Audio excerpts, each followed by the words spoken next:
చదువుకునే పోరగాళ్ళు బుద్ధిగా చదువుకొని జిందగీల గాడిన పడి అయ్య వాళ్ళకు మంచి పేరు తేవాలి గాని ఈ జమానాల మాత్రం గదేం జాంతనే అన్నట్టు బంగారం అసలు జీవితాల బర్బాద్ చేసుకుంటుండ్రు. కొంతమంది పోరగాళ్ళు ఆన్లైన్ జూదాలు ఆడుతుంటే ఇంకొంతమంది బెట్టింగ్ లకు బానిసలు గిట్లా అవుతాండ్రు. మరికొంతమంది అయితే సుక్కేసుకుని అడ్డమైన హౌలా పనులన్నీ చేసుకొస్తుండ్రు. ఇక పైసల దగ్గర కొంచెం బాగా బలిసిన పోరగాళ్ళు అయితే డ్రగ్స్ గంజాయి సుతంగా అలవాటు చేసుకుంటా చేతుల వాళ్ళ బతుకులను ఛిద్రం చేసుకుంటుండ్రు. సరే గసంటోళ్ళు ఎక్కడ చస్తే మనకెందుకు గాని గాల కర్మ గాలే అనుభవిస్తారు. ఇప్పుడు గాల ముచ్చట మనకెందుకంటారా? వస్తానా ఆడికే వస్తానా జనంట ఓపిక చేసుకొని చూడండి.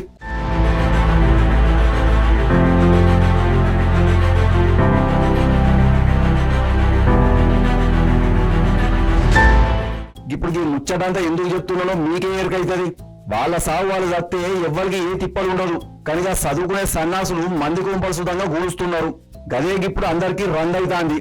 ఇక అస్సలు ముచ్చట ఏంటంటే తాగిన నిషాల ఇద్దరు ఇంజనీరింగ్ పోరాటాలు చేసిన పంతోని డాక్టర్ చదువుతున్న ఒక పిల్ల జిందగీ మొత్తం సర్వనాశనం అయింది. తన సంధాన తాను బుద్ధిగా బండి మీద ఊతుంటే తాగిన నిషాల వెనక్కెళ్ళి టక్కర్ పెట్టి గా పిల్ల తల మీదకెళ్ళి కారు దూడిండు గా బద్మాష్ గాళ్ళు. వాళ్ళకు మరి ఏం నాశనకాలం పుట్టిందో ఏందో గాని వాళ్ళు చేసిన పనికి ఇప్పుడు ఒక ఆడపిల్ల బతుకు మాత్రం బుగ్గిపాలైంది.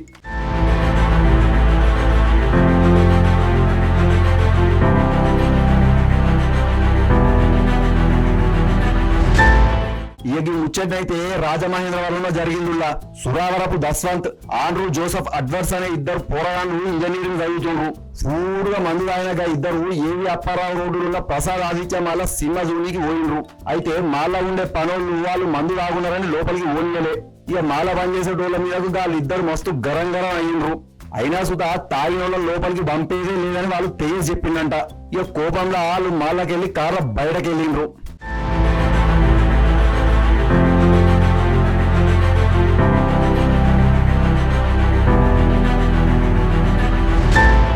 ఈ ముచ్చట గిట్టుంటే జిఎస్ఎల్ మెడికల్ కాలేజీల పీజీ డెర్మటాలజీ 2వ సంవత్సరం చదువుతున్న ప్రియాంక అనే ఆమె గదేమాల సినిమా జూనికి పోయింది. ఇక అప్పుడే సినిమా గిట్లా అయిపోయింది. ప్రియాంకతో పాటు ఆమెతో కలిసి సినిమా పోయిన మరొక ఆయన స్కూటీ మీద ఇంటికి గిట్లా బయలుదేరిండ్రు. మాళ్ళకెళ్ళి బయటికి వెళ్ళంగా గిట్ల స్కూటీగా ఇంజనీరింగ్ పోరగాళ్ళ కారు ముందరనే ఉంది.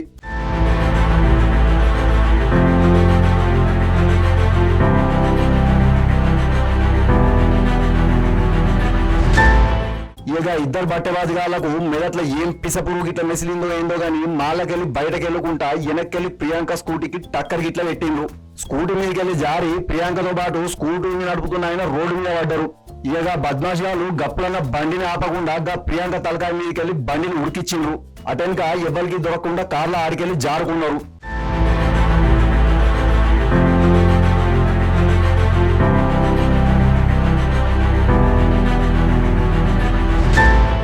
ముచ్చట తెలిసిన ప్రకాష్ నగర్ పోలీసులు తడువు చేయకుండా సైరన్ బండ్ వేసుకుని మాల్ దగ్గర కొరికిండ్రు.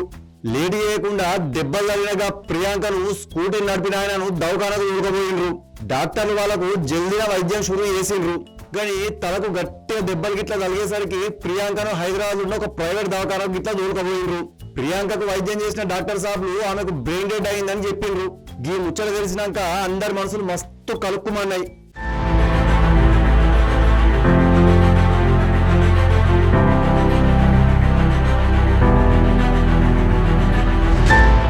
ఇక ఫిర్యాదు కాగితం గిట్లా రాసుకున్న మన పోలీస్ సార్లు దర్యాప్తును షురూ చేసిండ్రు. కారుతోని స్కూటీకి టక్కర్ పెట్టిన ఇద్దరు నామవరం ఊరులని తెలుసుకున్నారు.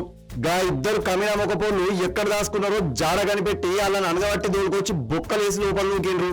ఇక బద్మాష్ గాళ్ళు ఇద్దరిని కోర్టుకు తీసుకుపోగానే జడ్జి సార్ గాళ్ళు ఇద్దరికి 14 రోజుల రిమాండ్ గిట్ల వేసిండ్రు. ఈ నెల 21వ తేదీ దాకా రిమాండ్ గిట్ల పడేసరికి పోలీస్ సార్లు గాళ్ళని జైలుకు దూరకపోయిండ్రు. ఇక ఈ ముచ్చట మీద ఏపీ సీఎం చంద్రబాబు సార్ సుతంగా మస్తు గరం అయినట్లు తెలిసింది. ఈ పని చేసిన బట్టెబాజుగాళ్లకు గట్టి శిక్షలు గిట్ల పడేటట్లు చూడాలని ఆదేశించిండ్రు.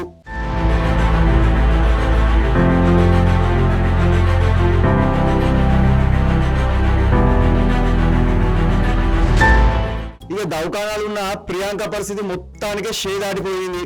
ఆమెకు వైద్యం చేసిన డాక్టర్ సార్లు ఆమె ఇంకా లేదని చెప్పేసరికి ఆమె కన్నులు గుండెలు బాదుకుంటూ ఏడ్చిండ్రు.